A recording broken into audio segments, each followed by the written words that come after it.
As we count down the days to Las Vegas, I'm connecting with speakers, sponsors, and industry experts to get a pulse on what we can expect to see at Enterprise Connect 2026. Here's what they said. Melissa, it is great to connect with you today. I am excited for the conference. I'm actually looking forward to one of the sessions that you'll be leading. I'd love to, as a primer for that, maybe have a conversation around the topic and then get some of your broader perspective as somebody who's been at Enterprise Connect before for people as they're planning to get ready for this year's conference. You argue that hybrid communication architecture is a deliberate strategy and not a technical compromise that organizations are making. What are the specific conditions that make hybrid the smarter choice than fully moving to the cloud? Well, I think there's probably three main conditions that would make you look at hybrid more. So the first is risk mitigation. And there's kind of two areas as part of that. So part of it is to do with data residency requirements. When a hybrid environment, you can control where the data lives. And so if you have compliance requirements for that, moving to the cloud may not work. Another area in terms of risk mitigation is around reliability. Of course, cloud providers don't want to admit it, but there are outages. And so having a hybrid architecture actually allows you to increase your resiliency, because if there's an outage on either side, it can fail over to the other. And so that way you can maintain that reliability and uptime that in some cases is absolutely critical. Another area is preservation of capital. So most organizations have invested a lot of money in their traditional phone system, and it still works.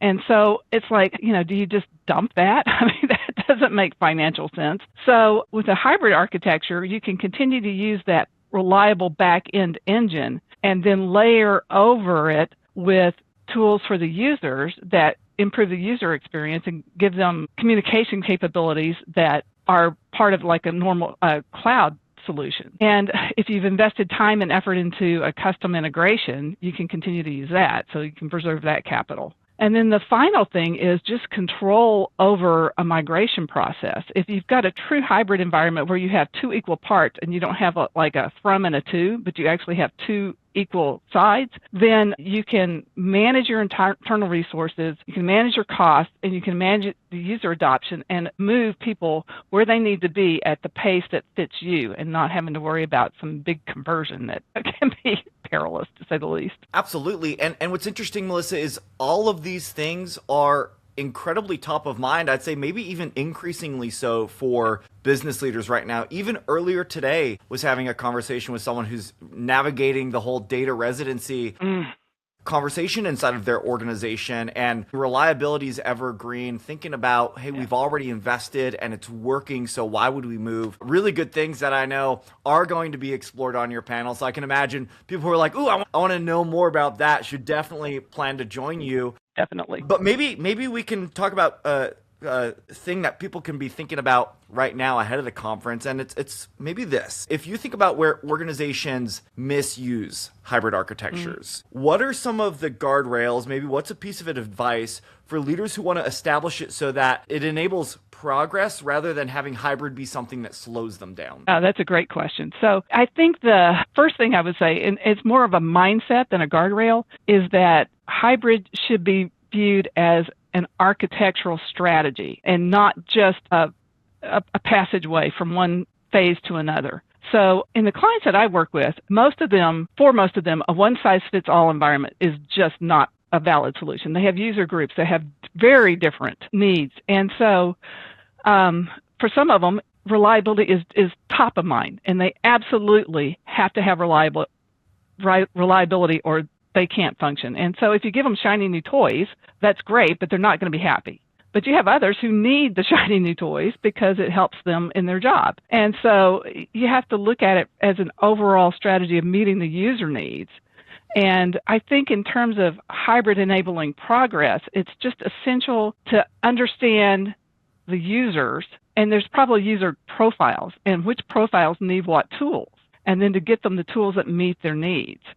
So, and then from a technical perspective, you really need centralized identity management, and you also need a centralized management overlay for the entire architecture. so that it really is an architecture and not just a to and a from. Yeah, I like that you really put two sides of the equation there. First is the mindset around the approach, and then what's the underlying scaffolding that actually enables all of this to come to life. So really, really smart. I love that. Melissa, so when we think about Enterprise Connect, one of the things I love the most is that it does create an opportunity for people to connect and learn from individuals like yourself. We didn't get to really talk about this yet, but if I'm coming to Enterprise Connect and I happen to be in your session or I happen to see you walking in the halls, tell me like a little bit about you. What is it that you help leaders with? Why might I want to meet you when I'm at Enterprise Connect this year? I work with clients on how to achieve tangible business outcomes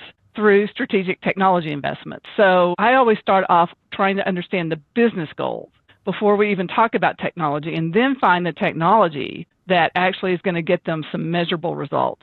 Because there's no point in getting a tool if it doesn't do what you need it to do in the long run. So I look at it more from tying the business goals together with the technology, as opposed to starting with a technology solution and then trying to find a fit. I suspect there are going to be a lot of conversations at this year's conference around these are the goals, these are the hopes, the dreams that we have. Mm-hmm. What is the right approach for us to get there? Right. So that's awesome. I'm again looking forward to learning from you at the conference this year. Beyond that, Melissa, I so appreciate you. I am looking forward to spending some time with you. I thank you for sharing today, and let's see what happens. Enterprise Connect 2026, here we come. Sounds great, Justin. Thank you.